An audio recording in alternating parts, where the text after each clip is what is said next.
Hello दोस्तों, कैसे हैं आप लोग। Welcome to prep IAS. बच्चों, आज जो मैं आप लोगों के साथ डिस्कशन करने जा रहा हूं इंटरनेशनल रिलेशंस के बारे में। बच्चों, इंटरनेशनल रिलेशंस एक ऐसा टॉपिक है जो न सिर्फ प्री बल्कि मेंस के लिए भी उतना ही इंपॉर्टेंट रोल प्ले करता है। तो आज का जो मैं डिस्कशन करूंगा that will be on international relation.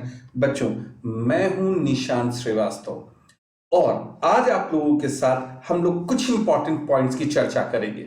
देखो, इंटरनेशनल रिलेशंस, सबसे पहले तो ये जानो कि होता क्या है, ये किस किस चीज पे बेस्ड होता है और उसी के अनुसार आपको अपने इसका प्रिपरेशन करना चाहिए।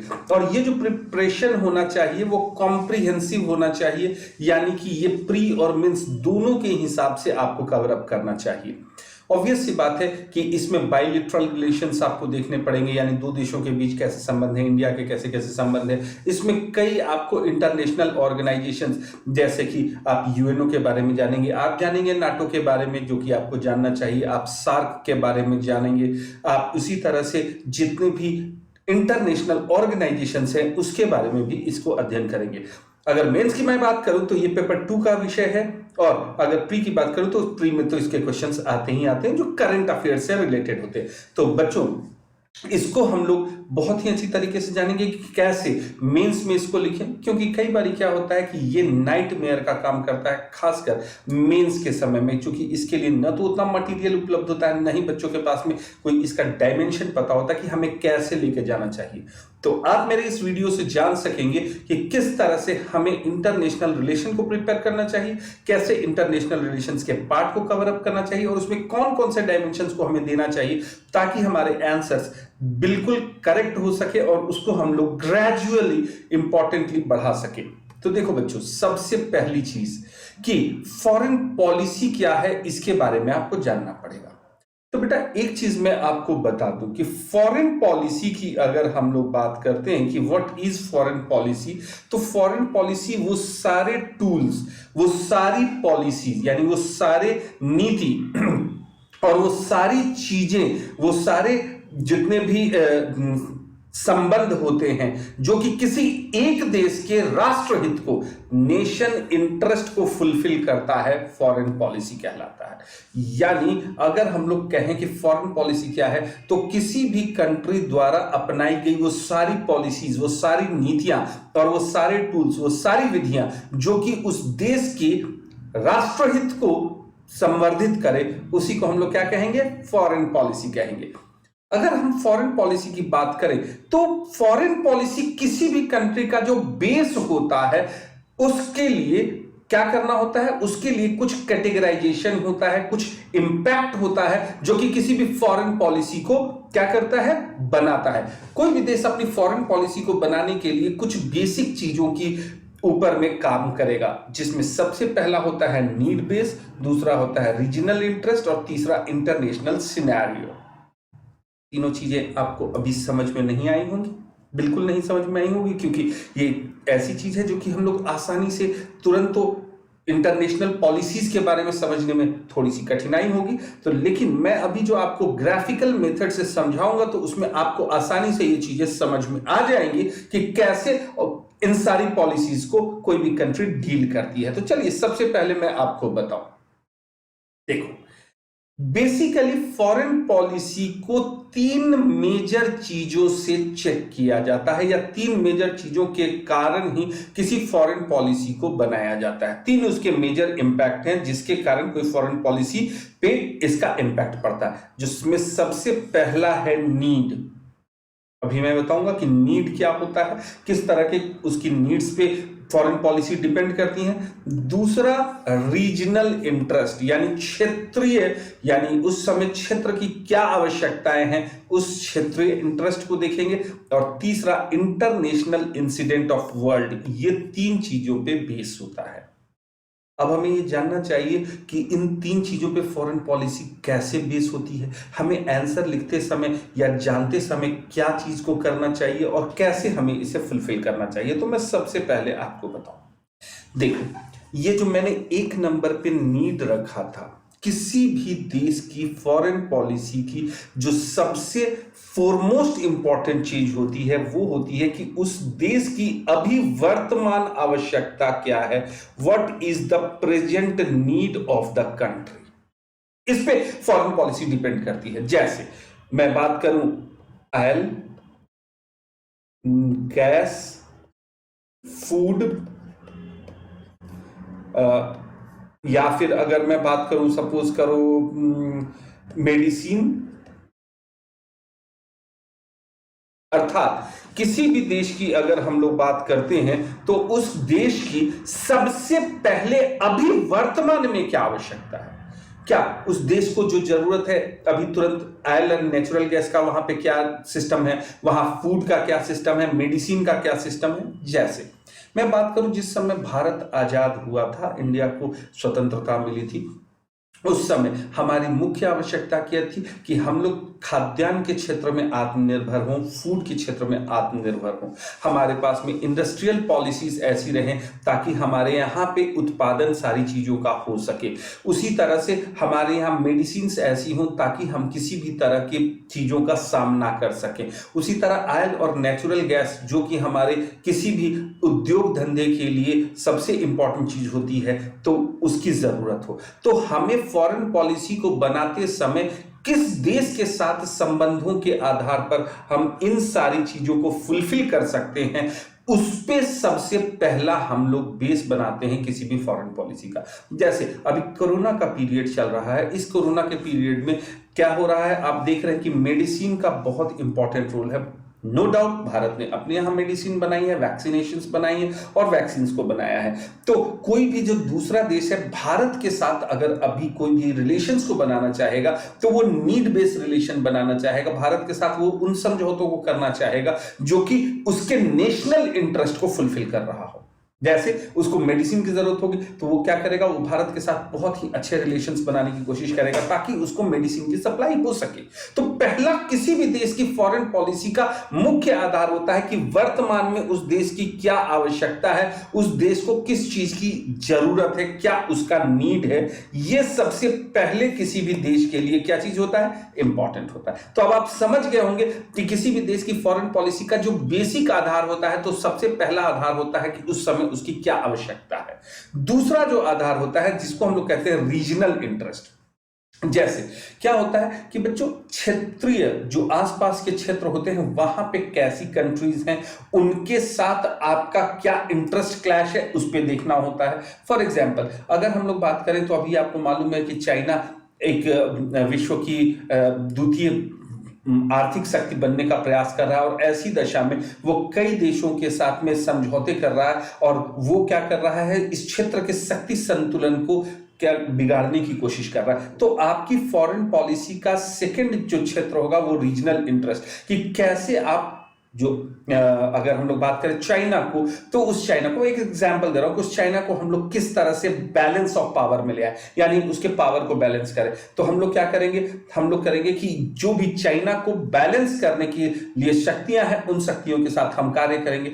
जिसमें अगर आपको अभी ध्यान होगा तो इंडिया ने क्या किया है, इंडिया ने एक स्क्वायर बनाया है, क्वाड जिसको कहते हैं, QUAD, क्वाड बनाया है, जिसको 4 कंट्रीज ने मिलकर करके फॉर्म किया है। ये एक कंसेप्ट है, ये हालांकि किसी पेपर में नहीं है लेकिन एक कंसेप्ट है जो कि बनाया गया है ऑस्ट्रेलिया, इंडिया, जापान और अमेरिका। ये चूंकि चारों इस क्षेत्र में, इस रीजनल क्षेत्र साउथ एशिया में क्या करना चाहते हैं, चाइना की शक्ति को बैलेंस करना चाहते हैं।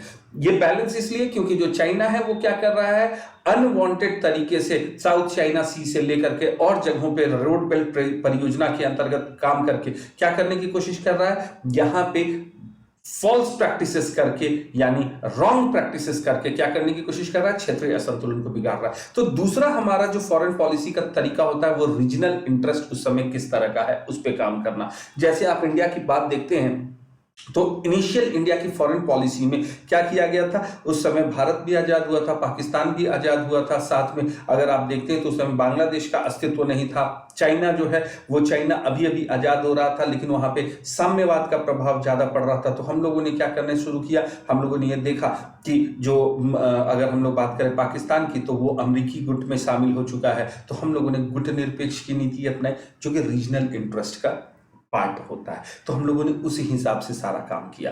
और फाइनली किसी भी देश की जो थर्ड इंपॉर्टेंट चीज होती है, जिस डायमेंशन पे उसकी फॉरेन पॉलिसी को बनाया जाता है, दैट इज इंटरनेशनल सिनेरियो और इंसिडेंट्स ऑफ वर्ल्ड। अचानक से वर्ल्ड में अगर कोई चीज होता है तो हम कैसे रिएक्ट करेंगे, ये भी हमारी फॉरेन पॉलिसी पे डिपेंड करता है। फॉर एग्जाम्पल, जैसे कि मैं आपको बात बताऊं, 1990s की अगर आप बात करते हैं तो उसमें सोवियत संघ का विघटन होता है और कई वेस्टर्न एशियन कंट्रीज का उद्भव होता है। तो इस वेस्टर्न जो कंट्रीज थी, वेस्टर्न एशियन कंट्रीज, उन कंट्रीज के साथ हम लोग कैसे काम करेंगे, उन कंट्रीज के साथ हमारा क्या निगोशिएशंस होंगे, और जो वर्ल्ड, जो बाइपोलर वर्ल्ड था, एक यूएस और एक रशिया में, उसको कैसे हम काउंटर करेंगे। अब वो जो बाइपोलर वर्ल्ड खत्म हो गया तो फिर मल्टीपोलर वर्ल्ड को कैसे हम लोग यूज करेंगे। तो इसीलिए आप देखते हैं कि उस समय हम लोगों ने बहुत सारे डॉक्ट्रिन्स स्टैब्लिश किए, लुक ईस्ट पॉलिसी बनाई, लुक वेस्ट पॉलिसी बनाई, एक्ट अफ्रीका पॉलिसी बनाई। तो ये सारी चीजें जो हम लोगों ने क्या किया,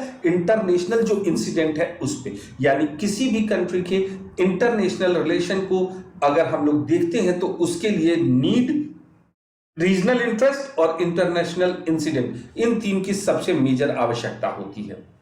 बच्चों, इसके अलावा भी कई ऐसे डायमेंशंस होते हैं जिन डायमेंशंस को हमें देखना पड़ता है फॉरेन पॉलिसी के लिए। जैसे इस डायमेंशन की अगर मैं सबसे पहले बात करूं तो इस डायमेंशन में जो सबसे पहला जो डायमेंशन आता है वो डायमेंशन आता है फाइनेंशियल ट्रेड रिलेशंस।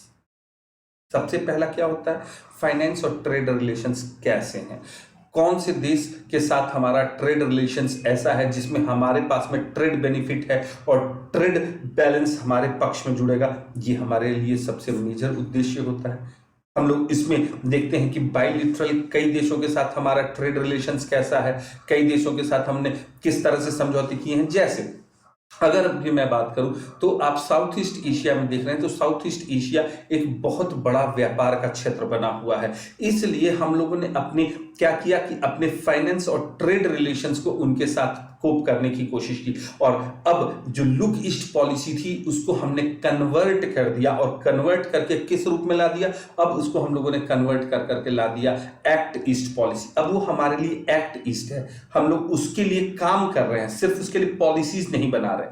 साथ ही कई इंपॉर्टेंट वर्ड्स आपको जब हम लोग क्लास ले रहे होंगे तो उसमें मैं बताऊंगा, जैसे कि हम लोगों के साथ में जो सबसे बड़ी प्रॉब्लम है वो है डिफिसिट डिलीवरी की प्रॉब्लम। तो अभी जो रिसेंट गवर्नमेंट आई उसने सबसे पहले क्या किया, इसको दूर करने की कोशिश की ताकि फाइनेंशियल ट्रेड रिलेशंस हमसे आसानी से बन सके। डिफिसिट अगर हम लोग बात करें तो वो क्या होता है, अगर हम लोग देखेंगे तो आगे मैं आपको समझाऊंगा कि किस तरह से ये प्रॉब्लम्स को शॉर्ट आउट किया जा रहा है, डिफिसिट डिलीवरी जिसको हम लोग कहते हैं। दूसरा अगर हम लोग बात करें तो डायमेंशन होता है वेपन्स और मिलिट्री इक्विपमेंट्स। आप अगर देखते हैं तो भारत का रशिया के साथ बहुत अच्छा रिलेशंस रहा था। इस रिलेशंस के रहने का रीजन था कि वो हमारे स्ट्रेटेजिकल पार्टनर के रूप में काम कर रहा था। अब भारत ने भी अपने कई मिलिट्री इक्विपमेंट्स और वेपन्स को लेकर के कई देशों के साथ अच्छे संबंध स्थापित किए हैं। जैसे कि आप बात करते हैं इसराइल के साथ, इसराइल के साथ आपका जो संबंध है वो बेसिकली वेपन्स और मिलिट्री इक्विपमेंट्स पे है। अगर हम लोग बात करते हैं अमेरिका के साथ संबंधों को सुधारने का एक मेजर रीजन रहा है वेपन्स और मिलिट्री इक्विपमेंट्स। न सिर्फ हम लोगों ने वेपन्स और मिलिट्री इक्विपमेंट्स अमेरिका से लिए हैं, बल्कि अब हमने ये समझौता किया है कि वो वेपन्स और मिलिट्री इक्विपमेंट्स हमारे यहाँ मैन्युफैक्चर हो सके और उनका मैन्युफैक्चरिंग हमारे यहाँ यूनिट बनाई जा सके। इससे क्या होगा, इससे हमारे मिलिट्री इक्विपमेंट्स मजबूत होंगे, हमें विदेशों पर निर्भरता कम रहेगी। हम लोगों ने देखा है कि वर्ष 2023 से 25 के बीच में भारत को हथियारों के मामले में आत्मनिर्भर बनाने का लक्ष्य रखा गया है। और न सिर्फ लक्ष्य रखा गया है बल्कि ये किया जा रहा है कि हम कई छोटे देशों को हथियार की हम सप्लाई भी करेंगे। अगर आपको अभी ध्यान होगा तो हम लोगों ने वियतनाम के साथ ऐसा समझौता किया, जो वियतनाम को हम लोगों ने कई मिलिट्री इक्विपमेंट्स देने की बात की। हम लोगों ने मलेशिया के साथ समझौता किया। मलेशिया में हम लोगों ने, अगर हम लोग बात करते हैं तो कई जैसे ध्रुव जैसे हेलीकॉप्टर्स को हम लोगों ने वहां पे देने की बात की है, तेजस जैसे विमान को वहां पे देने की बात की है। आप अगर देखते हैं तो अफ्रीकन कई ऐसी कंट्रीज हैं जिसमें वेपन्स और मिलिट्री इक्विपमेंट्स की बात की जा रही है और उसके समझौते किए जा रहे हैं।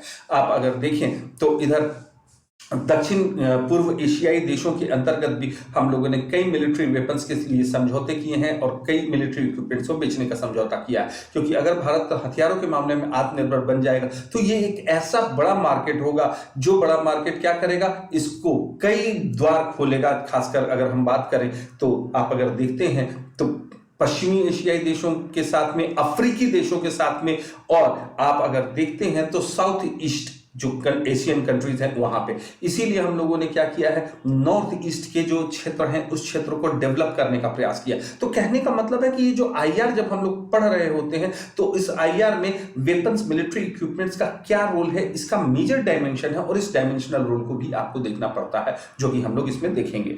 बच्चों इसी के साथ अगर हम लोग बात करें इंटेलिजेंस, ये एक मेजर फैक्टर है जो रीसेंट आईआर का टॉपिक है।